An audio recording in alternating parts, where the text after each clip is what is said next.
I was listening to a book on an ebook, and the first thing one of the guys said is, raise your hand if you go to networking in hopes to sell something, right? And everybody raises their hand. And then he says, well, raise your hand if you go to networking and hoping to buy something. And no one raises their hand. And he said, well, how's this going to work? Right?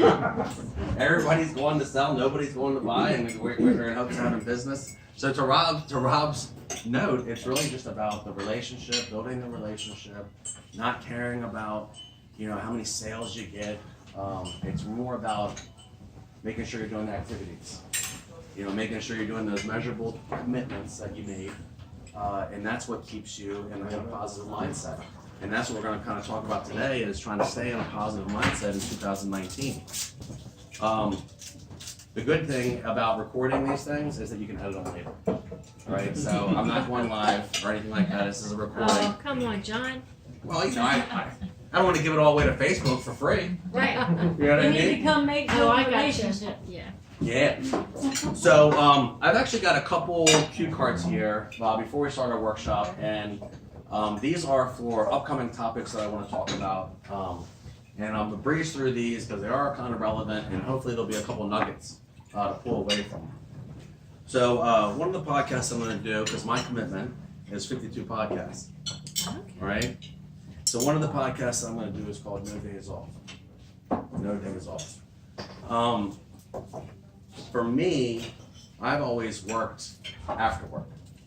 I remember when I was working at the shoe store, a lot of you guys know I worked in the shoe store, about 3 or 4 nights a week I would build websites from 10 o'clock to 2 a.m. And that's how I honed my skills, so that when the shoe store thing dissolved, I was able to transition to do websites. But it was really all about just,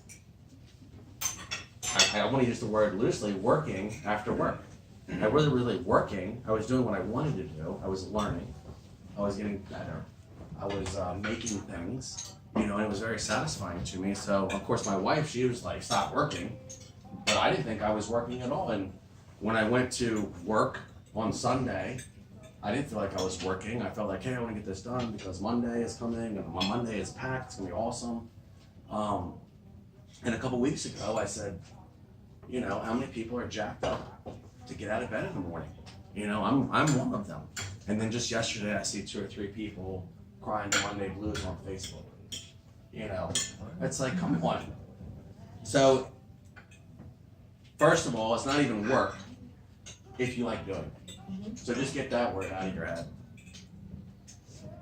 And people walk around, they complain like those people on Facebook about Monday. I hate my 9 to 5. Well, what are they doing from 5 to 9 to change that 9 to 5?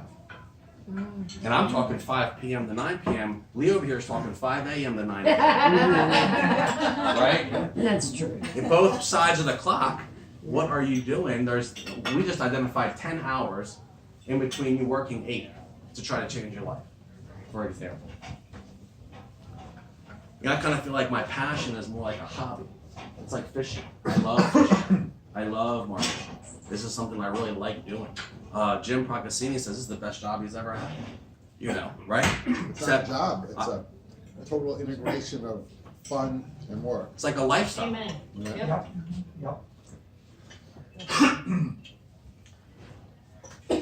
The one thing that I had to get over is that because I'm an entrepreneur, not everybody was going to understand it. There's a lot of people here that know people that work 9 to 5. They punch the clock at 9, they punch the clock at 5, be home at 5 for dinner, and you're like, I don't even work that way. So keep in mind that you're going to face those roadblocks and difficulties next year, and they're not going to understand. So just keep moving towards your passion. It's just fun. Some people are always looking for that day where they can sit on the beach and do nothing. That's not me, and I don't think that's anybody really here in the room. I mean, if anything, if I had complete freedom and control, I think I'd be trying to work on a new hobby, not sitting around doing nothing, right? Lee, what happens when you stop? You die. You die. As soon as you stop running, it's over. My doctor said I have a runner's heart. I'm sentenced to a life of running. That's it. Once you stop, it's over. It's over. It's done. So no days off. Another thing I want to talk to you guys about is this word that flies around a little bit, and I have a hard time pronouncing it. So excuse me. Exclusivity. Exclusivity. You guys got it. Say it one more time for the camera. Exclusivity. I can't say it. Yes, you can. I know. Look. Exclusive. I don't even like the word that much, and I don't think it's very good for us, to be honest with you, because, you know, who's ever been left out, right? Who's ever been the third wheel? Who's ever been bullied, or even been a bully? You know, because sometimes people bully because they feel left out. In so many ways. Competition is awesome. Competition makes us uncomfortable, and when we're uncomfortable, we're growing. Think about the cell phone that you have in your hand. There are 6 or 7 companies racing right now to have the best feature for Christmas 2018, so you buy the phone. If there wasn't that type of aggressiveness, we'd still be using flip phones.